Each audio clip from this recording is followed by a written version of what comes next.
রাজপথ রঞ্জিত করেছে, জেলখানায় স্তব্ধ করেছে, গুম হয়েছে।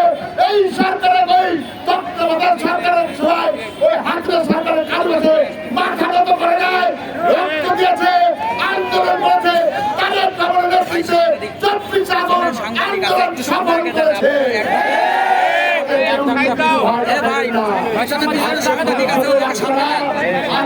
কথা বলতে চাই, পরিষদের সরকার বলতে চাই, আপনার যদি বাংলাদেশ জাতীয় জীবন, বাংলাদেশের সমস্ত ষড়যন্ত্র রাজপথে মোকাবেলা করবে ইনশাআল্লাহ। আগামী দিনে বাংলাদেশের সুষ্ঠু নির্বাচন দিয়ে তারেক রহমানকে বাংলাদেশে ফিরে এনে প্রধানমন্ত্রী করে সবই জীবনের নেতা ঘরে ফিরে ইনশাআল্লাহ।